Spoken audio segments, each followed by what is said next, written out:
Il-Teatru Manuel huwa bini storiku li ilu 300 sena jintuża l-istess skop li joffri spettaklu lin-nies u esibizzjonijiet ta' mużika u arti performattiva.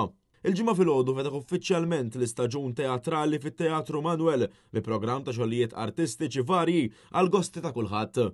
Matul dan l-istaġun il-proġett Toj Toj li kien ġie mniedi fl-2011 ser jerġa' jkompli anki din is-sena b'enfasi fuq il-promozzjoni tal-kultura Maltija u l-arti. Dan it-teatru storiku fost l-isbaħ fl-Ewropa bid-direttur artistiku Adrian Mamo jispjega il-kollaborazzjonijiet varji li qed isiru sabiex jissaħħaħ is-settur artistiku f'pajjiżna. L-għunet naħseb li jispikka f'dan l-istaġun huma l-kollaborazzjonijiet li għandna ma' diversi entitajiet pubbliċi bħal Festivals Malta jew Sfin Malta u anki kumpaniji privati tat-teatru biex intellaw xogħlijiet jew flimkien jew produzzjonijiet tagħna.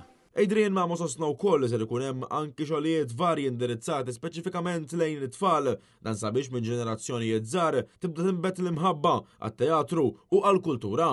Qed innidu wkoll programm estensiv għal tfal għax minn barra it-teatru prinċipali għandna wkoll studio theater fuq li jesa madwar 70 ruħ.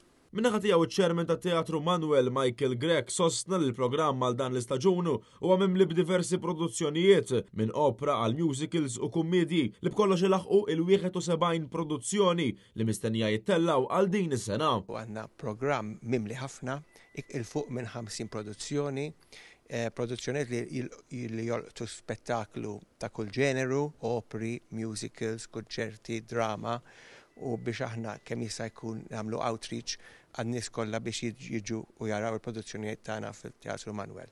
Għamilna xogħlijiet matul dan is-sajf, xogħlijiet prinċipali kienu ta' natura infrastrutturali u ninsabu kuntentissimi fil-fatt li għall-ewwel darba it-Teatru Nazzjonali huwa aċċessibbli lil kulħadd. Għandna lift system ġdida li kull parti mill-awditorju hija llum aċċessibbli lil kulħadd. Matthew Polidano għal Net News.